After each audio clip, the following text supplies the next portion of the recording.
iOS 26.2 et iPadOS 26.2 sont disponibles pour votre iPhone et iPad, et dans cette vidéo, je vous présente toutes les nouveautés et ce qui change sur votre appareil. Moi c'est Maxime, et voici tout ce que votre iPhone et iPad peuvent faire avec cette nouvelle version. Qui n'a jamais manqué un rappel important, on est quasiment tous passés par cette case. Eh bien, avec iOS 26.2, ça ne devrait plus arriver, puisque les rappels peuvent désormais avoir une véritable alarme, comme votre réveil matin. Sur la fenêtre de création d'un rappel, il suffit de cocher la nouvelle option Urgent et de choisir l'heure de déclenchement. Quand c'est l'heure du rappel, une alarme se déclenche avec le nom du rappel à l'écran. Vous avez alors le choix d'arrêter l'alarme ou bien de décaler cette alarme de 10 minutes dans le futur, comme c'est le cas pour votre réveil matin. Pour accompagner cette nouvelle alarme de rappel, il y a un nouveau réglage à activer et qui se nomme « Terminer depuis alarme ». Cela permet d'afficher un bouton « Terminer » sur l'écran de l'alarme qui permet d'arrêter l'alarme en question, mais aussi et surtout de marquer le rappel comme fait ou accompli. C'est vraiment très pratique pour des rappels importants ou qui doivent être accomplis à un moment donné, par exemple descendre les poubelles avant le passage du camion poubelle. Annoncée avec iOS 26, la très attendue fonction de traduction en direct avec les AirPods et AirPods Pro est disponible en Europe avec iOS 26.2, pour la France bien évidemment.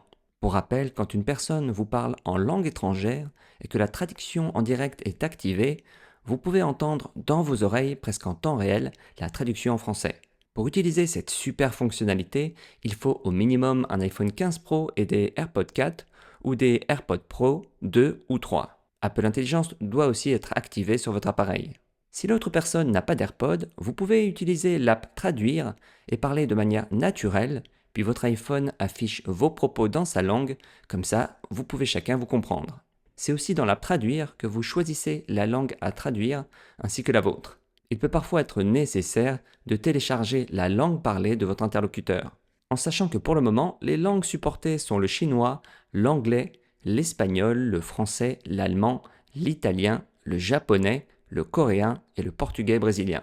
Une fois les langues configurées, vous pouvez activer la traduction en direct depuis l'app Traduire en appuyant sur le bouton « Commencer la traduction ». Vous pouvez aussi appuyer longuement sur la tige des deux AirPods en même temps. Vous pouvez même utiliser la traduction en direct lors d'un appel avec l'app téléphone ou dans FaceTime. Pour aller encore plus loin dans la personnalisation de l'horloge sur l'écran verrouillé, iOS 26.2 a ajouté un nouveau curseur en dessous des couleurs de l'horloge. Celui-ci permet de définir le degré de transparence façon liquid glass de l'horloge et vous pouvez aller de très transparent à presque opaque avec un aspect givré.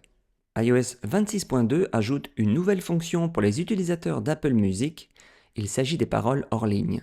Vous n'avez plus besoin d'avoir une connexion internet pour afficher les paroles d'une chanson. Une fois qu'un morceau est téléchargé, cela va aussi stocker sur votre appareil les paroles de la chanson. Depuis des années, il est possible de faire clignoter le flash de votre iPhone quand vous recevez des notifications.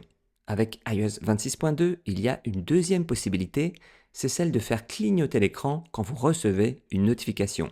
Cette option se configure dans l'app Réglages en allant dans Accessibilité, puis toucher la section Audio et visuel. Tout en bas de cette page, appuyez sur Clignotement des alertes. C'est ici que vous pouvez activer le clignotement pour les alertes et choisir si vous voulez déclencher le flash et faire clignoter l'écran quand vous recevez des notifications. Cette nouvelle option peut être utilisée à la place du flash ou alors vous pouvez même activer les deux en même temps, le flash et le clignotement de l'écran pour être certain de ne pas louper une notification.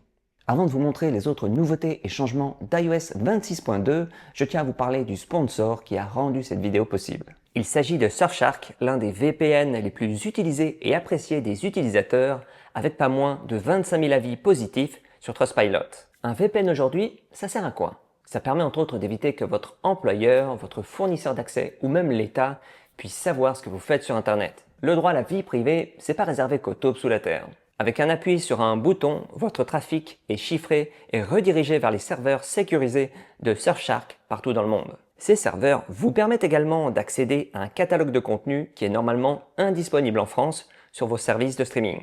Vous pouvez aussi vous servir de Surfshark pour faire des économies quand vous achetez des billets d'avion en ligne, car les sites font varier le prix des billets en fonction de la demande, mais aussi de votre localisation géographique. Surfshark peut être utilisé sur quasiment tous vos appareils comme votre smartphone, tablette, ordinateur portable et même votre télé connectée. Si Surfshark t'intéresse, tu peux passer par le lien dans la description de la vidéo ou qui s'affiche à l'écran pour bénéficier de 4 mois supplémentaires. Et merci à Surfshark de soutenir la chaîne cette année. iPadOS 26.2 amène une évolution importante du multitâche qui le rend bien plus abouti et pratique à utiliser. La fonction Slide Over est de retour et se marie parfaitement avec le nouveau système de fenêtres d'iPadOS 26. Quand vous avez une app affichée à l'écran, vous pouvez désormais faire glisser une autre application sur le côté droit ou gauche de l'écran pour partager l'écran entre les deux applications. Une flèche de chaque côté et un espace blanc indiquent d'ailleurs qu'on peut déposer l'app dans l'endroit en question. La barre du milieu permet de changer la taille des deux fenêtres en fonction de vos préférences et c'est vraiment top. Ce n'est pas tout, vous pouvez aussi déplacer une app directement sur la flèche pour créer une fenêtre flottante façon slide over.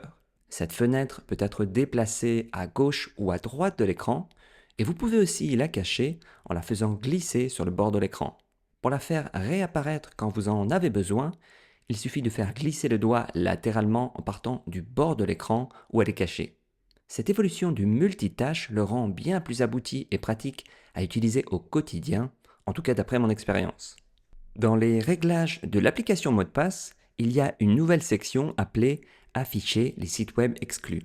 Celle-ci permet de consulter la liste des sites web pour lesquels vous avez refusé l'enregistrement de vos identifiants. Si jamais vous avez refusé par erreur ou parce que vous avez été un peu trop vite, vous pouvez toujours supprimer le site en question de cette liste.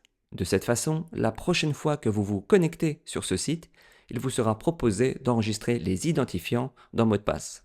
Voici une nouveauté qui devrait plaire aux amateurs de podcasts. Grâce à l'intelligence artificielle, la podcast d'Apple va générer automatiquement des chapitres pour les épisodes qui n'en ont pas. Dans mes tests, ça ne marchait pas encore pour tous les podcasts, donc ne soyez pas surpris si vous n'en voyez pas. Autre nouveauté, dans la transcription de chaque épisode de podcast, il sera désormais possible de cliquer sur d'autres podcasts qui ont été mentionnés dans un épisode. C'est pratique quand un podcast est recommandé oralement dans un épisode, vous aurez un lien cliquable sur le lecteur et dans la transcription pour suivre le podcast en question.